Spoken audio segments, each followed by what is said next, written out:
Kayo po ba mga bossing ko ay isa sa mga napakarami mga pangarap sa buhay? At gusto nyo po mga bossing ko na smooth nyo pong makamtan ang mga pangarap po ninyo? Gamitan nyo po ng kapangyarihan mga bossing ko ng bawang. Kagaya po nito mga nakasabit po sa amin, ang bawang ay hindi nawawala mga bossing. Matik po yan, ang bawang mga bossing ko ay isa sa mga paborito ko na pampaswerte mga bossing. Pero proven naman po yan na napakaswerte mga bossing.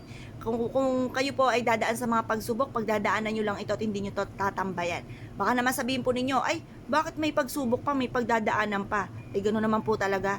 Lahat po ng tao ay dumadaan sa mga pagsubok. Meron po ba kayong kakilalang tao na walang problema pinagdadaanan? Baka hindi nyo lang alam. Yan po ay magaling lang magdala at hindi po napapansin. Pero lahat po ng tao, iba-ibang istorya lang po tayo ng buhay. Kaya kailangan meron tayong proteksyon bukod po sa pananalig sa mahal na Panginoon.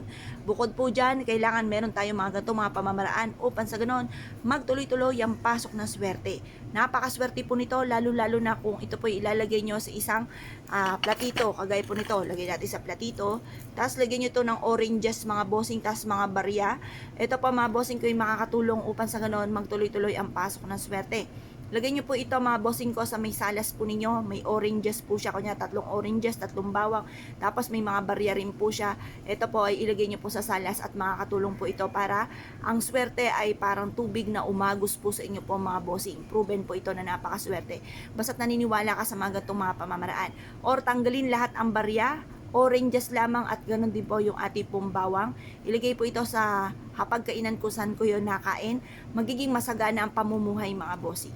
Or kaya sa kwarto po ninyo, parang feeling po ninyo lagi kayo may problema, hindi kayo makatulog, hirap kayo matulog, ang dami-dami mga iniisip na problema, may mga kinikim-kim ka na parang hindi mo alam kung paano nyo ito susolusyonan.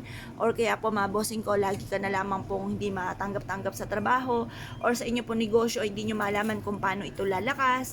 Ngayon po mga bossing, gamitan nyo po ng ganito oranges or kaya bawang or kahit ganito lang bawang kung walang oranges mga bossing, kahit bawang lamang. Maglagay ka ng ganito sa inyo pong kwarto, sa inyo pong negosyo. Makakatulong po ito upang sa ganon, higit po kayo na swertihin. Meron akong bossing, ang hina daw po ng kanilang negosyo. Ngayon po naglagay po sila ng ganito. Basta pag sa unang pasok pa lamang po mga bossing ko ng negosyo, nagsisimula ka pa lang, ganun talaga, nangangapa ka pa lang. Pero kapag po ito'y nagtagal, kayo po mismo makakapansin na parang iniaadya ka kung saan lagi kayo suswertihin. Laging malaki ang benta or kaya po, ganun naman talaga sa negosyo, weather lang.